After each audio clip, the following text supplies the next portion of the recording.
Hello to the pessimistic, optimistic, and everyone in between. My name is Connor Philippi, and welcome back to the Minnesotan Sports Podcast. And drumroll please, it is finally ready to start the countdown to the NFL season. And it's been a while since I've made consistent videos, and I'm hoping to change that now that there is more and more stuff ramping up to the NFL season. And the schedule release just happened about 30-ish minutes ago now, and obviously there's all the leaks and everything, so I already knew half the schedule before it was officially released. And let's be honest here, we all had someone send us a leak of what the season was going to look like. Someone posted on Twitter, something like that. So this 7 o'clock time for releasing the schedule is not super solid, but I'm going to be going through every single Vikings game in this video, and I'm going to be just previewing it and making my very first initial predictions for who I think has at least the best chance of winning the games. Starting with Tampa Bay Buccaneers, we are hosting the very first game of the season at home versus the Buccaneers, which a year ago, going into last season with the Bucs being considered one of the better teams in the league still with Tom Brady, and boy did that go downhill fast last season as they barely were able to make it to the playoffs with them being in the worst division in the league.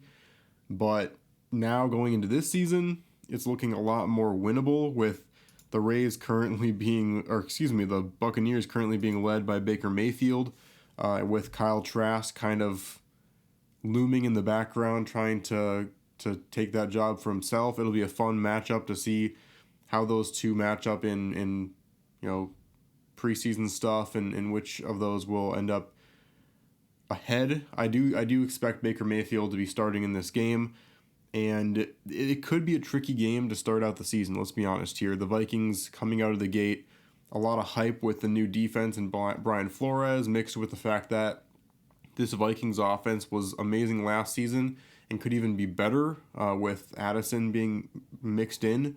And, everyone's finding their groove. Hawkinson is going to be starting his first full year in a Vikings uniform. A lot of excitement. This could be a trap game right out of the gate because this Buccaneers defense is still nothing to sneeze at, and they run a pretty good scheme, and Baker Mayfield continues to have something to prove. So this is not going to be a game where we can just roll over and grab an easy win right out the gate. But hopefully having these tough games coming up will light a fire under us and say, okay, we really need this first win to set a tone going into these tough games. I expect us to win this game, although it might end up being a really close week 1 start. So that's Sunday, September 10th. And then we get our Thursday night game out of the way early, which I like, that we don't have to have these, quick turnarounds later on in the season when we're already tired and getting injured and everything like that. But we have a Thursday night game at the Philadelphia Eagles. So for the second year in a row, we have to be at the Eagles week 2. Because last year we were the Monday night game that week 2, and we got crushed by the Eagles. And it seems like the Eagles are turning into the Seahawks. Remember those few seasons where it felt like every single year we were playing at the Seahawks for whatever reason? Well, now it's at Philadelphia, a tough game against the former Super Bowl runner-ups. And it'll be a tough one. Jalen Hurts coming off of his extension. I do expect this to be our first loss of the season, but I who knows how much the Vikings team can improve. And also we'll see if Philadelphia comes off of a Super Bowl hangover. They don't really have the makeup of that with a lot of veteran players mixed in with the young players, but you never know with those Super Bowl slumps. It happened to the Rams last year. We'll have to see, but I do expect this to be a loss. And then we have a game that I think might honestly be one of the more evenly matched games of this entire season for the Vikings, and that's at home against the Chargers. This will be a tough game, and Los Angeles usually starts out really well out of the gate, and as we know, the Chargers were looking good. They lost a few games near the end, and then they ended up losing I don't even remember what it was, a 20-plus point lead against the Jaguars that they ended up losing. The Chargers are one of those teams where you feel like they could, year in and year out, especially with Justin Herbert, be one of the top teams in the league, but they just fall short. And I do feel like this is a way that we could get behind early in the season. I do expect us to lose this game at home. There's a few tough home games this season that I definitely think our away games are more difficult this year. But this is one of the home games I think we'll lose, and I think we'll drop to 1-2. Then we have at Carolina. This will be a fun game to watch Bryce Young for the first time play the Vikings. And this Carolina team, I think in a couple years, could be the next Bengals because, when Joe Burrow went into the league, he, and even just Trevor Lawrence too, where you go on to a team that is not the greatest, but it's not like they are an absolute dumpster fire. They have good pieces that could, get you to where you want to be in just a few years' time. So I think Carolina can be really good in the upcoming years, especially considering Carolina got their number one pick from trading up. It's not like they were even the worst team in the league last year. So they could be a sneaky good team this year, but I do think it'll take a couple more years, at least one more. So I do think that we can get this win at Carolina. The Vikings seem to do well there at Carolina. So I'm going to say we improved to 2-2 after beating Carolina in a pretty convincing way. Then we have another tough game at home against Kansas City. I think at this point it'll be week 5. Brian Flores' offense or defense will kind of start to click, but I don't believe that we will be clicking quite enough and be quite coherent enough to face a team like Kansas City with Patrick Mahomes flying all over the place. There's a lot of questions still about the Vikings that I don't feel confident enough with the answers where I can say that we're going to beat the defending Super Bowl champions in the Chiefs. So I say we lose that one. I should be saying the times here. So the last 2 games I said, the Chargers and the Panthers are noon games. But then Kansas City is a 3:25 game. CBS might even be the game of the week. I do think we'll lose that one and fall to 2-3. And then we have Sunday, October 15th. That's a noon game where we play at Chicago.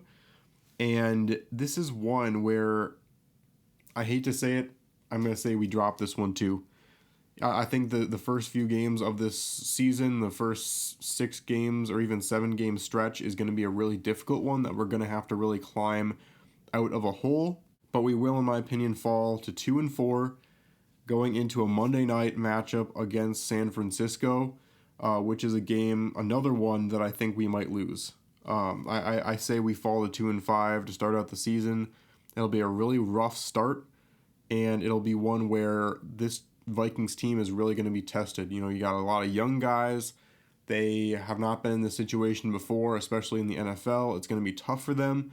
It's going to be all up to Brian Flores' defense and for Kirk Cousins and Justin Jefferson and a lot of those other veteran guys are turning into veteran guys anyway, are going to have to lead this team.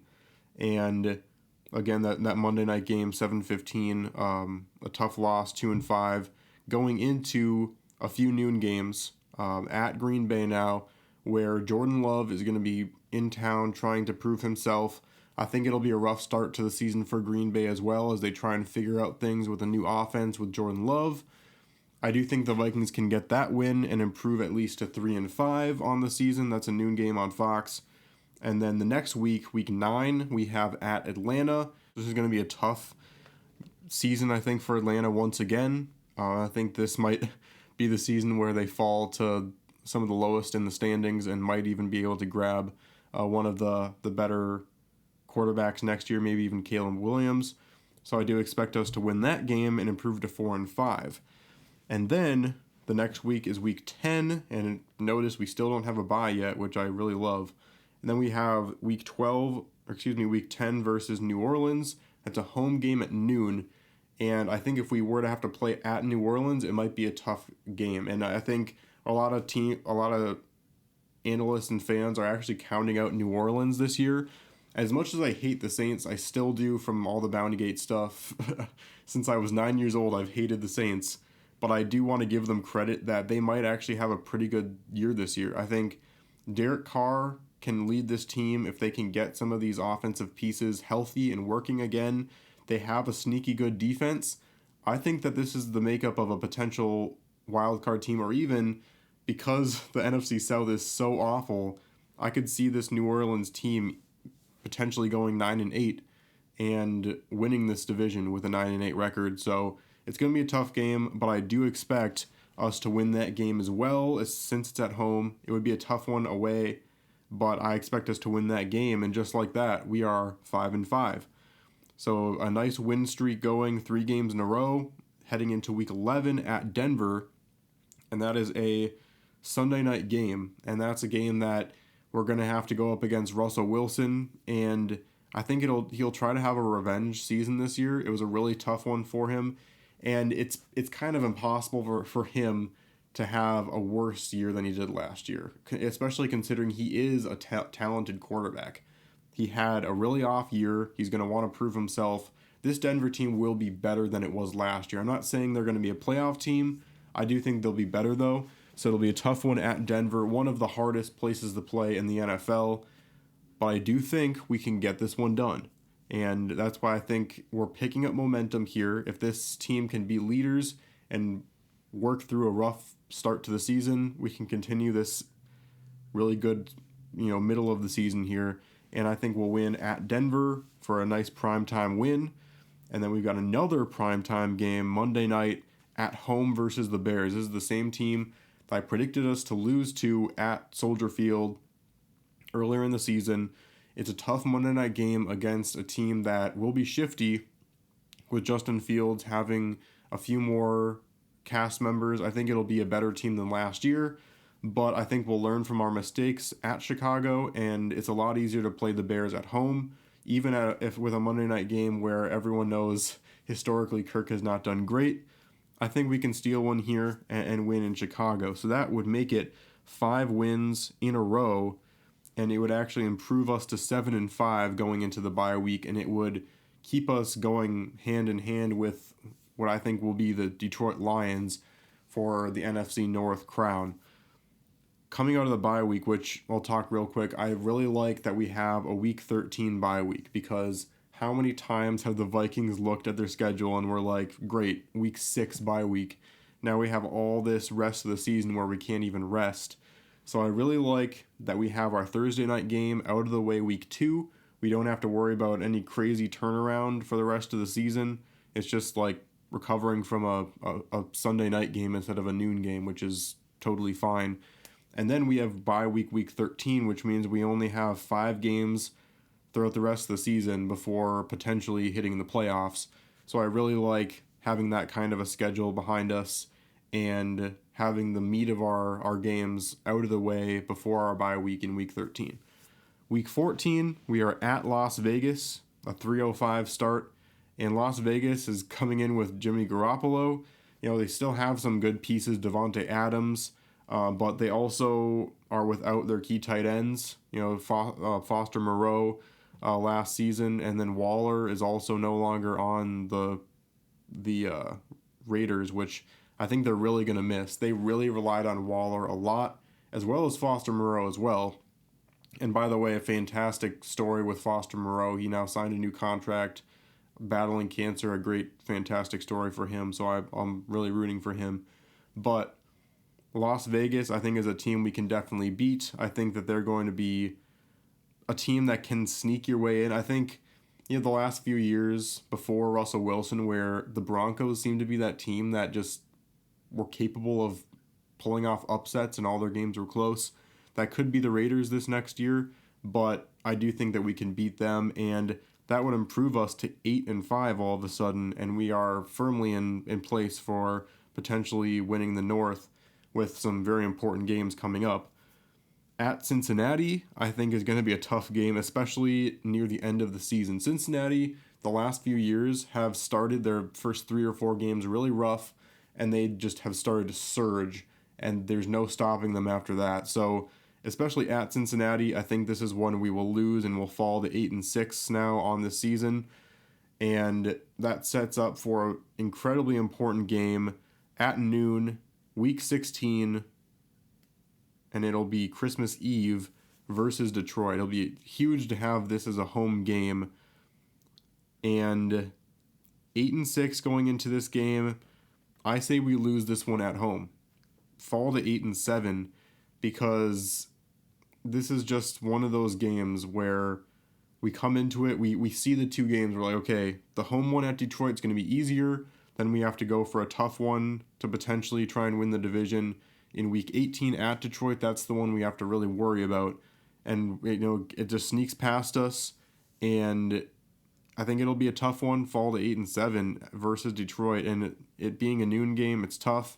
But for some reason, it just somewhere in me, I think that we'll lose this game. Then we go to a home game on New Year's Eve, the next Sunday, at home against the Green Bay Packers, a game that I hope we just absolutely destroy them. It's Sunday Night Football, New Year's Eve. I think that we can win this game, especially in a type of game that we really need to potentially win the division. This might be a year where there's a lot of teams toughing it out in a division that's better than the NFC South, but is still going to be tough. And there's going to be a lot of teams kind of scrambling forward. Chicago might even be in the race for a while. So it's going to be a tough division that we're going to have to be in the running for this late in the season. 8-7 will still be in it. And Green Bay is going to try and do everything they can to tear us down. But I think we should get this win. A huge win to improve us to 9-7. And that brings us to Sunday Night Football, which I think it'll be Sunday Night Football if everything matches up the way I kind of expect things to. It would be Week 18 on a Sunday, January 7th at Detroit. And it's very possible that they're also 9-7 at this point, because these are two teams I think that are actually very even and will end up being one of the better division stories this year. And it's no telling if 9-8 could get that next wild card spot, but it's very possible that the loser of this game gets knocked out of the playoffs entirely, because 9-8, I'm not sure if that will end up making the playoffs or not. But I'm gonna say that after a really tough loss at home to the Lions in the just a couple weeks prior, the Vikings are gonna win this game at Ford Field, defeat Detroit, unfortunately potentially knock them out of the playoffs, and the Lions might miss the playoffs for the second straight year by just barely, maybe even half a game. And the Vikings at 10-7 will win the division. 10-7, I think, would get them the third seed, because I do honestly think that the Saints could potentially get, a 9-8 division victory in a horrible NFC South. And even if they got the 10-7 with the way I predicted this, they would lose in the tiebreaker, because I said that we'd beat the Saints. So that head-to-head tiebreaker would mean we'd get the third seed. But I think it will be kind of a top-heavy NFC this year, with a couple of the other best teams in the other respective divisions. Most likely the Eagles and 49ers again being 1 and 2, and then the 3 and the 4 will be much lower in standing than those two teams. But I do think the Vikings are capable of winning the division this year. I could be totally wrong, and the Vikings could have a season just as good as last year on paper, and might be a better team even with how their defense is going to change. But I think there's enough questions, enough moving parts, where I am going to be a lot more conservative with my picks, but I'm going to be bold enough to say that I think the Vikings will be back in the playoffs this year with the way this schedule is shaping up, and with the trust I have in the offense, in JJ. I am much less of a Kirk Cousins hater than a lot of people are. So I think that he definitely can lead us to the playoffs again. And, there's a lot of questions with Dalvin Cook. Some things that could still happen on our defensive line. So this might shift, and I'll do one more, even more in depth going into the season. And I'll predict all the other teams as well. But let me know what you think of my predictions in the comments. This is kind of a very first look. I already knew all the teams, obviously, because we knew ever since the end of last season who we'd be playing. But the primetime games, which games we play at night, which games are at which place in the schedule, I honestly think does make a big difference in which teams you pick to win whatever games based on trends and everything like that. So let me know what you think. Let me know what else you want to do when it comes to the schedule release. I'll let you know what I think about all the other games, what games I'm most looking forward to. All those things are coming up. But thank you so much for watching this one. Make sure you like and subscribe for other content, and I will see you on the flip side.